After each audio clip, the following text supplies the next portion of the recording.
안녕하세요. 언제나 알차고 양질의 정보를 전달드리는 경매 유이사입니다. 오늘은 전세 사기를 당하는 이유와 절대 전세 사기를 당하지 않는 4가지 방법에서 말씀드리도록 하겠습니다. 제가 매달 경매 추천 물건을 5,000건에서 6,000건 정도 확인하고 안전한 물건들을 보내드리는데요. 이런 물건들을 볼 때 상당히 많은 경우로 전세 사기 때문에 경매로 넘어오는 경우가 많습니다. 제가 물건을 다 보면은 진짜 이 딱 4개만 지켰으면은 넘어갈 일이 없을 텐데, 아니면 내 보증금 잃지 않았을 텐데 라고 생각하는 물건들이 정말 많아요. 그래서 제 주변에 있는 분들도 당연히 저한테 안 물어보셨죠. 전세 사기를 당하신 분들이 몇 분 계셔서 제가 안타까운 마음에 전세 사기 앞으로 평생 동안 당하지 않는 방법에 대해서 말씀을 드리려고 합니다. 그래서 이 영상 약간 지루하실 수도 있지만 앞으로 평생에 걸쳐서 전세 사기 당하실 일이 없기 때문에 꼭 끝까지 시청해 주시면 좋겠습니다. 우선 첫 번째로는 권리 분석입니다. 우리나라 현실이 무척 안타깝긴 한데 중학교, 고등학교 혹은 대학교 교육과정까지 부동산 계약이나 용어 등 알려주는 정규 과정이 하나도 없습니다. 근데 우리가 20살이 돼서 자취를 시작하거나 아니면 20, 30대가 되었을 때 누구나 부동산 계약을 할 수밖에 없어요. 왜냐면은 내가 집을 사던지 아니면은 임대차 계약을 하시게 될 텐데 누구도 이 부동산 계약에 대해서 말씀을 해주시는 분이 없습니다. 그래가지고 사회 초년생 분들이 특히나 전세 사기를 많이 당하신다라고 말씀을 드리는데, 제가 오늘 절대 사기당하지 않는 방법 4가지를 말씀드리도록 할게요. 첫 번째가 권리 분석이고요. 권리 분석 같은 경우에는 어려울 것 같지만 무척이나 간단합니다. 등기부 등본을 확인하면 되는데요. 제가 실제 등기부 등본을 보면서 말씀드리도록 하겠습니다. 정말 속성으로 말씀드릴게요. 우리가 부동산 계약을 할 때 아파트나 다세대 빌라일 수도 있겠지만 다가구나 오피스텔이나 근린주택 등 정말 여러 주택에 입주를 하실 텐데요. 주택의 종류에 따라서 등기부 등본이 약간 달라질 수 있는데요. 가장 공통적인 거는 여기 요약본을 보시면 됩니다. 제가 속성으로 말씀드리는 거예요. 그래서 여기 갑구와 을구 적혀있는 부분이 있는데요. 이렇게 압류가 들어갔거나 근저당이 있으면은 그냥 아예 전세 계약을 하지 않는 것을 추천드립니다. 간단하죠? 여기에 그냥 요약본에 있으면 안 들어가면 된다는 거예요. 다만 월세 같은 경우에는 근저당이 있으면 들어가도 괜찮습니다. 예를 들어 5억짜리 물건이에요. 물건인데 근저당이 1억이 들어가 있습니다. 그러면은 월세로 들어가도 큰 문제가 되지 않고요. 전세로 만약에 들어간다고 하면은 시세의 70%인 2억 5천, 3억 5천이 합치면은, 그래서 여기까지는 전세 계약을 하셔도 된다라고 말씀드리는데, 가장 안전한 거 속성으로 말씀드리면은 여기 요약본 참고용으로 써있는 부분에 여기 갑구와 을구 아무것도 없는 것만 계약한다라고 생각하시면 정말 편합니다. 그래서 등기부 등본에 아무것도 없는 깨끗한 물건을 들어가시고, 플러스 중요한 게 하나 더 있습니다. 바로 전입신고와 확정일자인데요. 부동산 계약 해보신 분들은 알겠지만 부동산에서 전입신고와 확정일자 꼭 받으세요 라고 말씀을 많이 하십니다. 그 이유에 대해서 간단하게 말씀드리면은, 전입신고는 내 보증금을 지킬 수 있는 권리를 설정하는 기준이 되기 때문에 중요하다라고 말씀을 드리는데요. 예를 들어 내가 11월 26일 날 전입신고를 했다고 해볼게요. 그러면은 11월 26일 다음날 0시인 11월 27일 0시에 대항력이 생기게 됩니다. 그럼 이 생긴 날짜 기준으로 해가지고 내가 내 보증금을 지킬 수 있는 힘, 돌려받을 수 있는 힘을 이 날짜에 가지게 된다라는 거예요. 그렇기 때문에 먼저 접수된 다른 권리가 있으면은 내가 대항력을 그 사람한테 행사를 못하겠죠. 그리고 경매에서도 내 보증금을 지킬 수 있는 권리가 사라지게 됩니다. 그렇기 때문에 등기부 등본에 어떤 권리가 있는지 확인하라라고 말씀을 드린 거고요. 그래서 전입신고를 최대한 빠르게 해야 된다라고 말씀을 드립니다. 그리고 두 번째로는 확정일자 받으라고 하죠.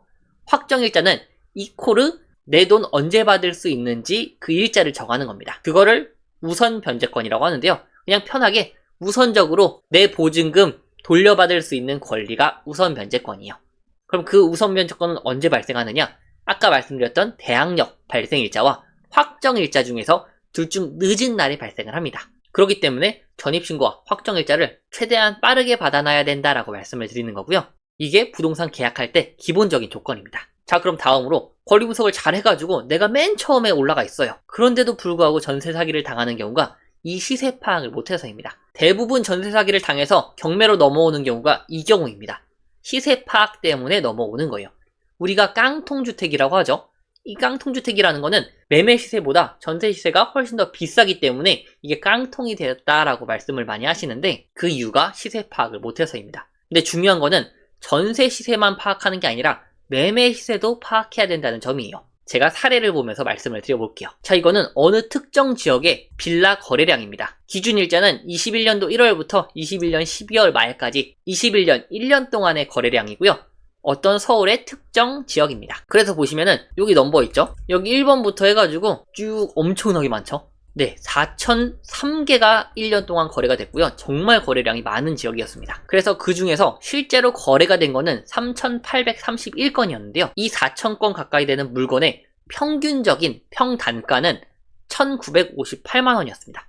그러니까 예를 들어 10평이다 그러면은 1.95억이다 라고 보는 거예요. 그러면 요번에는 전세 시세를 한번 볼게요. 요번에는 똑같은 지역에 21년도 1년 동안 전월세에 대한 부분인데요. 제가 월세는 제외하고 전세에 대한 부분만 모아왔습니다. 그것도 똑같이 쭉 내려보시면은 엄청 많죠. 네, 2,600건의 거래 사례가 있었고요. 실제로 거래가 된 거는 1,988건 정도 됩니다. 약 2,000건 정도 되죠. 근데 정말 재밌는 점은 2,000건에 대해서 평당 전세 금액이 2,162만 원이었다는 겁니다. 그럼 10평이라고 한다면 얼마죠? 2.16억이었다는 소리예요. 근데 아까 매매가는 얼마였죠? 1억 9,500이었죠. 그래서 이 당시에는 이자도 무척이나 저렴했고요. 부담스러운 매매보다는 그냥 전세로 거주하셔도 이자가 그렇게 크지 않았기 때문에 전월세 수요도 정말 많았습니다. 그렇기 때문에 부동산에서 이거 시세가 2억인데 시세는 말을 안 해주죠, 당연히. 전세 시세만 알아볼 테니까요. 전세가 조금 싼 걸 알아보는데 제일 싼 게 뭐 1억 9천이요? 제일 싼 게 1억 9,500이에요 라고 하는 겁니다. 평균적인 시세는 2억에서 2억 1천인데 이거 싸게 나온 거예요 라고 많이 말을 하셨을 거예요. 근데 그때 함정이 시세를 안 봤다는 겁니다. 물론 이게 비슷한 연식만 모은 게 아니에요. 만약에 전세가 신축 물건이 훨씬 많을 수도 있겠죠. 혹은 매매 거래가 구축 물건 거래가 훨씬 많을 수도 있겠고요.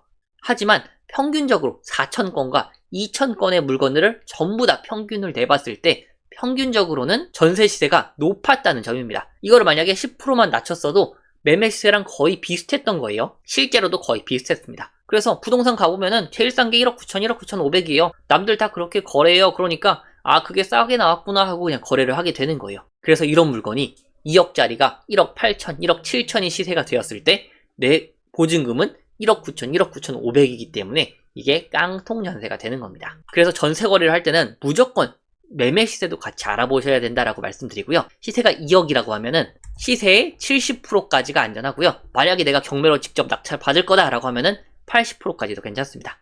그러니까 1억 4천에서 1억 6천 사이로 전세를 들어가시라라고 말씀을 드리는 거고요. 만약에 이런 물건 전혀 없던데요? 없다고 하던데요? 라고 하신다면은 저 같은 경우에는 월세 계약을 하거나 아니면은 다른 지역 쪽으로 갈 것 같습니다. 그래서 참고로 말씀드리자면은 지금 뉴스에서 전세 사기에 대한 내용이 조금 잠잠해졌으니까 전세 사기가 별로 없어진 줄 아시죠? 아닙니다. 아직까지도 제가 봤을 때는 전세 사기가 터질 만한 지역과 터질 만한 물건들이 눈에 보여요. 그게 저는 매매 시세와 전세 시세를 둘 다 알기 때문에 그렇게 생각하는 거죠. 그렇기 때문에 시세 파악이 가장 중요한 부분 중 하나다라고 말씀을 드립니다. 다음으로는 위반 건축물인데요. 이거는 생각보다 간단합니다.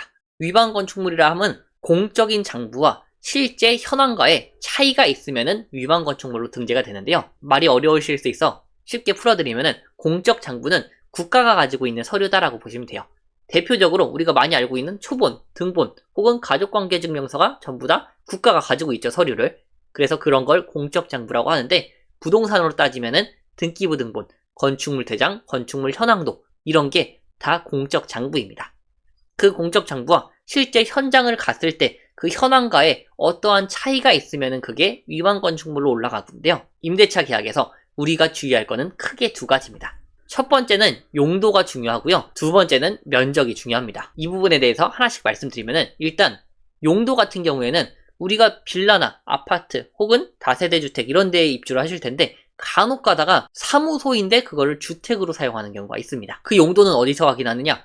건축물 대장에서 확인을 합니다. 건축물 대장에서 여기 써 있어요. 용도가 근린생활시설, 사무소라고 돼 있는데 이거를 주택으로 사용하는 경우가 자주 있습니다. 근데 이게 뭐가 문제가 되느냐라고 하면은 주택이 아니라 사무소 같은 경우에는 시세가 일반적인 주택에 비해서 훨씬 낮습니다. 예를 들어 같은 스펙의 주택이 2억이다라고 한다면은 저런 사무소 같은 경우에는 1억 2천, 1억 3천 밖에 하지 않아요. 그러면은 내가 분명히 이거를 시세가 2억이라고 하니까 70% 해가지고 1억 4천에 들어갔어요. 근데 이렇게 들어갔어도 이게 위반 주택이면은 이렇게 샀을 때부터 깡통 주택의 대락률이 상당히 높아진다라는 겁니다. 그렇기 때문에 건축물 대장에서 위반 건축물 여부가 붙어 있는지 아니면은 용도를 실제로 주택으로 사용하고 있는지 이 부분들을 반드시 체크해 보셔야 된다라고 말씀을 드리고요. 두 번째 면적 같은 경우에는 등기부 등본에는 10평이라고 돼 있어요.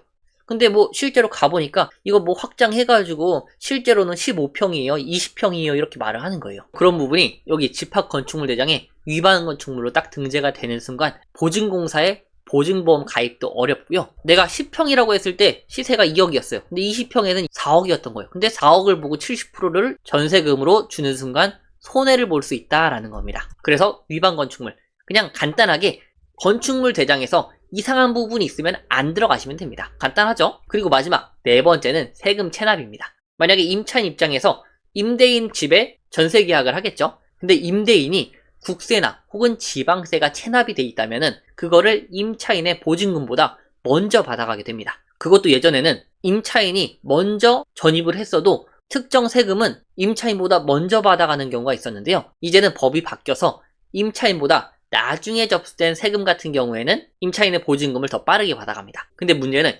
임대인이 언제부터 세금을 체납했는지 알 수가 없겠죠. 그렇기 때문에 요즘은 임대인의 국세 완납 증명원 그리고 지방세 완납 증명원을 요청합니다.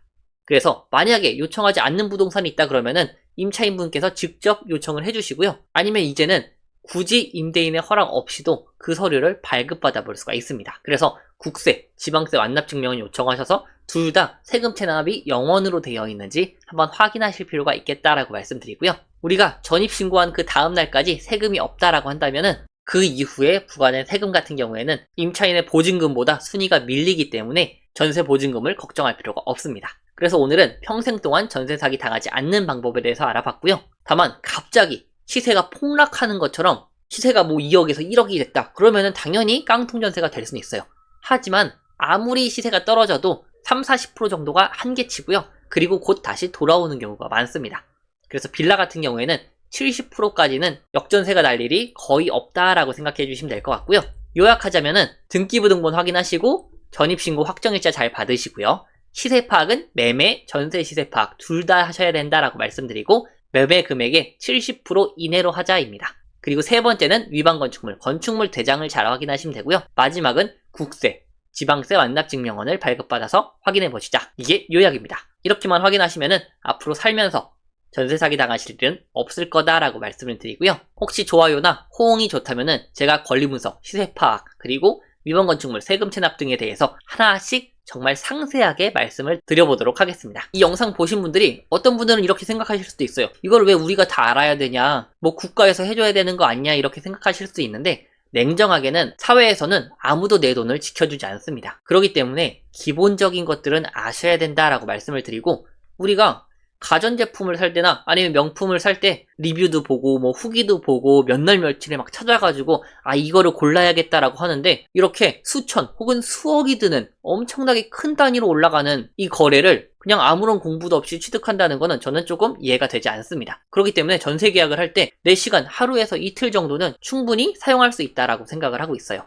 그렇기 때문에 국가가 해줘야 되는 거 아니냐 이런 생각보다는 내가 스스로 내 권리를 찾아야겠다라고 생각하시고 조금 더 꼼꼼하게 보시는 것을 추천드립니다. 그래서 이 4개만 보시면은 앞으로 평생 동안 전세 사기 당하실 일은 없다라고 말씀을 드립니다. 그래서 오늘 내용도 좋으셨다면 좋아요와 구독, 알람 설정까지 같이 부탁드릴게요. 감사합니다.